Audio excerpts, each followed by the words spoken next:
বন্ধুরা, good morning, সুপ্রভাত। আজকে খুব একটা ভালো দিন। বছরের একদম শুরুতে আমাদের শেষ পুজো যেটা বলে সেটা হচ্ছে মা সরস্বতী পুজো। সবাইকে বিদ্যা বুদ্ধি দেয় এবং এই বিদ্যা বুদ্ধি নিয়ে আমরা স্কুলে যাই, স্কুল থেকে কলেজ, কলেজ থেকে ইউনিভার্সিটি, তারপরে আমরা আবার চাকরি স্থলে জয়েন করি। তো অনেক দিন আমার বাড়িতে সরস্বতী পুজো হতো না, তার কিছু কারণের জন্য।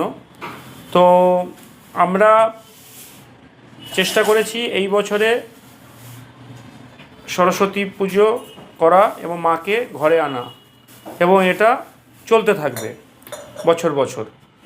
দেখুন বন্ধুরা, কত সুন্দরভাবে আমার ওয়াইফ মিসেস অর্ধাঙ্গিনী সুন্দরভাবে সাজিয়ে তুলেছে, এবং মা সরস্বতীকে কত সুন্দর লাগছে দেখতে। তার পাশেই মা লক্ষ্মীও বসে আছেন, লক্ষ্মীও বিরাজমান।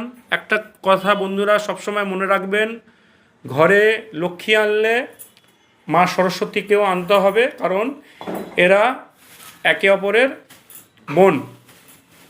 খালি অর্থ যদি ভাবনা চিন্তা থাকে যে মা লক্ষ্মীকেই আনবো, সেটা খুবই ভুল করবেন বন্ধুরা। তার সাথে সরস্বতীকেও প্রতি বছর ঘরে আনাটা জরুরি। বন্ধুরা, ভিডিওটা ভালো লাগলে অবশ্যই লাইক করবেন, আমার চ্যানেলটাকে সাবস্ক্রাইব করবেন। জানেন বন্ধুরা, আমার চ্যানেলটা খুবই ছোট্ট, সবেমাত্র ভিডিও বানাতে শুরু করেছি। ভালো ভালো ভিডিও এই চ্যানেলে আসবে। বড় ভিডিও এখনও বানানো শুরু হয়নি, আর কিছুদিন পর থেকে বড় ভিডিও বানাতে শুরু করব, সেগুলো আপনারা আমার চ্যানেলে দেখতে পারবেন। এবং আজকে সরস্বতী পুজো, প্রচুর ছেলেমেয়েরা স্কুলে যাবে, কোচিংয়ে যাবে, কলেজে যাবে, ইউনিভার্সিটিতে, সব জায়গায় আজকে মা সরস্বতী বিরাজমান।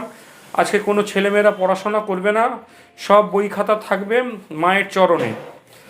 তো আজকে দিনটা সবাই ভালো এনজয় করুন, ভালো থাকুন, ভালো মন্দ খাওয়া দাওয়া করুন, মাকে মানে সবাই মাকে ভালোবাসবেন, মাকে ঘরে তুলুন, মাকে ভালোভাবে পুজো করুন, কোনো ঝগড়াঝাটি করবেন না। আমার ভিডিওটা ভালো লাগলে বেশি বেশি করে লাইক করবেন, আর আমার চ্যানেলটাকে সাবস্ক্রাইব করবেন। আর নতুন ভিডিও নোটিশ পেতে গেলে বেল আইকনটা অবশ্যই টিপে দেবেন। ভালো থাকুন বন্ধুরা, আজকের ভিডিও এই পর্যন্ত, টাটা।